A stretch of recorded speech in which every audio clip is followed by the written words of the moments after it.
Good afternoon. This is Sean Golding with Golding & Golding. Each year we normally provide an article for our readers, for other attorneys, to understand what some of the more common issues and errors are when it comes to the streamlined filing compliance procedures, domestic and foreign offshore. This year we thought we'd also include an updated presentation in case you don't have the time or the inclination to want to read the article. So what are the streamlined filing compliance procedures? Well, in 2014, the IRS developed the standalone streamlined filing compliance procedures, which is used for U.S. persons to report or disclose previously unreported accounts, assets, investments, and income from abroad. There's various different types of assets and accounts that need to be reported. You got bank accounts, investment accounts, mutual funds, life insurance, pension, et cetera, et cetera. To report these assets, the IRS developed a plethora of different forms. You've got the FBAR, Foreign Bank and Financial Account Reporting. You got FATCA, Foreign Account Tax Compliance Act. You got Form 8938, which is in conjunction with FATCA, 8621, 3520, 5471, et cetera, et cetera, et cetera.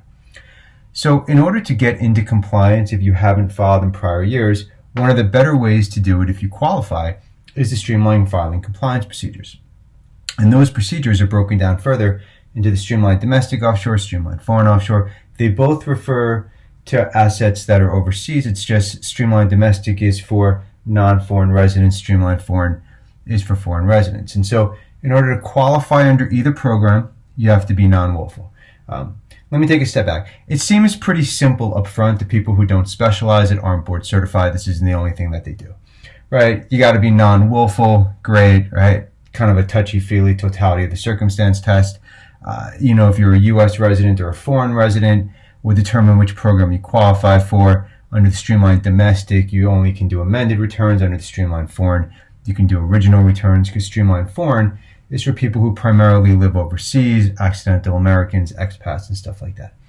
Under the streamlined foreign, you get a penalty waiver. Under streamlined domestic, you pay 5%. Seems pretty simple, right?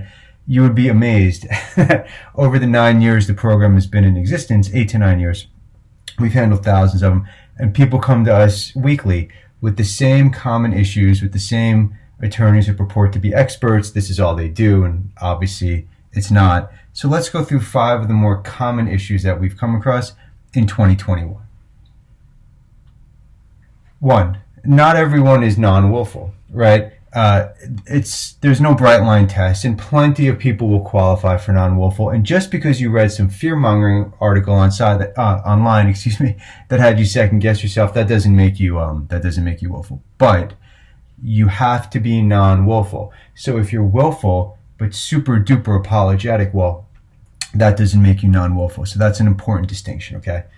Second is overwriting the certification. There's people online talking about writing 20 or 30 page dissertations. No person at the IRS wants to read a 20 or 30 page dissertation. In fact, if you write something like that, chances are you're going to start writing items in there that aren't necessary to put your position forward that you're non-willful, and you may write yourself into a circle, it's called, and end up coming across as willful when you were non-willful. Third is miscalculating the penalty. And this happens more often than you would think. 2 very common situations. Something like an RRSP, Registered Retired Savings Plan in Canada, not penalized under the streamlined domestic. Streamlined foreign, there's no penalty. Streamlined domestic, it's a 5% Title 26 miscellaneous offshore penalty. But the RRSP and the RIF, those are from Canada. Those are exempted from reporting. Not from reporting, from penalty.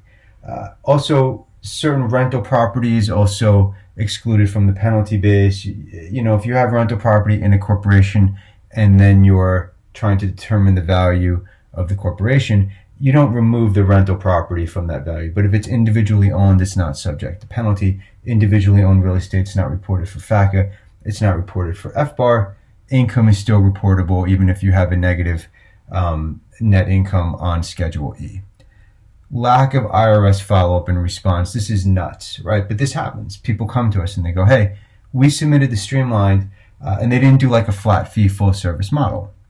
And so the IRS may have come back with some questions, concerns, inquiries, et cetera, and the attorney doesn't want to handle it, right? Because it's hourly and the client doesn't want to pay the attorney for more hourly. On the flip side, the CPA, there's no attorney-client privilege. the CPA, probably wants to get paid as much as the attorney at this point. They don't want to deal with it either. It's after the fact. It's not part of the full package. And this can lead to a person getting audited. We've seen it before. The fifth and the most important is divulging the attorney-client privilege. What a lot of firms will do is they'll just hire any outside CPA that they can get for the cheapest fee, least expensive fee. There's plenty of wonderful CPAs out there, but some of them don't do offshore disclosure, of course, right? But the firm will use them. They'll enter into a COVEL letter to prepare these tax returns. COVEL letter does not provide any protection for the tax returns. And then the taxpayer ends up having more communications with the CPA than they're having with the attorney. And so, they'll start like any normal conversation, right? You start talking about the CPA. Hey, what do you think of my case? Well, the attorney said this and that. And next thing you know, the person gets audited. And then guess what? There's no attorney-client privilege with the with the CPA. And now the IRS can go back to the CPA and ask them questions. And anything that you talked about with the CPA regarding the tax return preparation wouldn't be covered under the attorney-client privilege because COVEL doesn't cover that. If you're considering doing the streamlined procedures, talk with an attorney, talk with several attorneys, use a board-certified attorney, or at least talk to a few of them so you can get the lay of the land, and hopefully you can avoid these sort of errors. Streamlined is only one of various non-willful disclosure programs. There's also the delinquency procedures and reasonable cause. If you don't think you qualify for non-willful, there's something called the voluntary disclosure program as well. My name is Sean Golding with Golding & Golding. Thank you for your time. Enjoy the rest of your day.